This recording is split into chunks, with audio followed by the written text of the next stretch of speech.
Hi friends, అందరికీ నమస్కారం. Welcome to employees updates. ఈ ఛానల్ ద్వారా టీచర్లకు, ఉద్యోగులకు మరియు పెన్షనర్లకు సంబంధించి ఎప్పటికప్పుడు లేటెస్ట్ అప్డేట్స్ తెలియజేయడం జరుగుతుంది. సో ఫ్రెండ్స్, ఈ వీడియో కనుక మీకు నచ్చినట్లయితే లైక్ చేయండి, షేర్ చేయండి, అలాగే మన ఛానల్ను సబ్స్క్రైబ్ చేసుకోండి. ఎన్పిఎస్ నుంచి పార్షియల్ విత్డ్రాకు అవకాశం కల్పిస్తూ pension fund regulatory and development authority ఇటీవల నిర్ణయం తీసుకున్న విషయం తెలిసిందే.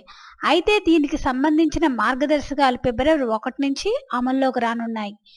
Voluntary contributory retirement saving scheme, national pension scheme సబ్స్క్రైబర్లకు గుడ్ న్యూస్. ఎన్పిఎస్ నుంచి పార్షియల్ విత్డ్రాకు అవకాశం కల్పిస్తూ pension fund regulatory and development authority ఇటీవల నిర్ణయం తీసుకున్న విషయం తెలిసిందే.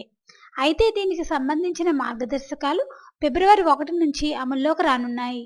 ఈ నేపథ్యంలో ఎన్పిఎస్ చందాదారులు తెలుసుకోవాల్సిన విషయాలేంటో ఇప్పుడు తెలుసుకుందాం. జనవరి 12న పిఎఫ్ఆర్డీఏ విడుదల చేసిన సర్క్యులర్ ప్రకారం ఎన్పిఎస్ సబ్స్క్రైబర్లు ఇప్పుడు ఉన్నత విద్య, వివాహం, నివాస గృహాల కొనుగోళ్లు, వైద్య ఖర్చులు వంటి ప్రయోజనాల కోసం తమ పెన్షన్ అమౌంట్ నుంచి కొంత మొత్తాన్ని విత్డ్రా చేసుకోవచ్చు. అయితే విత్డ్రా చేసుకునే అమౌంట్ పెన్షన్ అకౌంట్కు సబ్స్క్రైబర్ చేసిన టోటల్ కాంట్రిబ్యూషన్లో 25% మించకూడదు. అలాగే కాంట్రిబ్యూషన్లపై వచ్చే రిటర్న్లను పార్షియల్గా విత్డ్రా చేసుకునే అవకాశం లేదు. ఒక సబ్స్క్రైబర్ తన ఎన్పిఎస్ అకౌంట్ వ్యవధిలో గరిష్టంగా 3 సార్లు ఇలా విత్డ్రాల్ చేయవచ్చు. 25% వరకు పార్షియల్ విత్డ్రాకు అర్హత పొందాలంటే సబ్స్క్రైబర్ ఎన్పిఎస్ అకౌంట్ను కనీసం 3 సంవత్సరాల నుంచి నిర్వహిస్తూ ఉండాలి. పార్షియల్ విత్డ్రా ప్రయోజనాలు ఏంటో తెలుసుకుందాం. నివాస గృహం లేదా ఫ్లాట్ కొనుగోలు లేదా నిర్మాణం కోసం ఎన్పిఎస్ అకౌంట్ నుంచి పార్షియల్ అమౌంట్ విత్డ్రా చేసుకోవచ్చు. సబ్స్క్రైబర్స్ ఇప్పటికే వారి పూర్వీకుల ఆస్తి కాకుండా ఇతర రెసిడెన్షియల్ ప్రాపర్టీని కలిగి ఉంటే విత్డ్రాకు అవకాశం ఉండదు. క్యాన్సర్, మూత్రపిండ వైఫల్యం, మల్టిపుల్ స్క్లైరోసిస్, గుండె సంబంధిత శస్త్రచికిత్సలకు, కోవిడ్-19 ప్రాణాంతక ప్రమాదాలు వంటి దీర్ఘకాలిక వ్యాధుల విషయంలో ఆసుపత్రిలో చేరడం, చికిత్స కోసం పార్షియల్ విత్డ్రా చేసుకోవచ్చు. స్కిల్ డెవలప్మెంట్, సెల్ఫ్ డెవలప్మెంట్ యాక్టివిటీల కోసం పార్షియల్గా అమౌంట్ విత్డ్రా చేసుకోవచ్చు. వ్యాపారం లేదా స్టార్టప్ను స్థాపించడం కోసం డిపాజిట్ చేసిన మొత్తంలో 25% వరకు విత్డ్రా.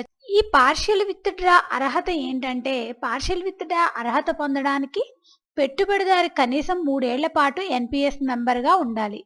విత్డ్రా అమౌంట్ సబ్స్క్రైబర్ల మొత్తం కాంట్రిబ్యూషన్లో 25% మించకూడదు. ఒక్కో సబ్స్క్రైబర్కు 3 పార్షియల్ విత్డ్రాలకు అనుమతి ఉంటుంది.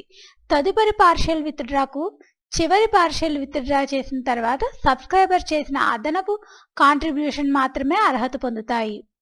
పార్షియల్ విత్డ్రాలు ఎలా చేయాలంటే, ముందుగా సంబంధిత ప్రభుత్వ నోడల్ ఆఫీస్లో విత్డ్రా రిక్వెస్ట్ కారణాన్ని తెలియజేస్తూ సెల్ఫ్ డిక్లరేషన్ సబ్మిట్ చేయాలి.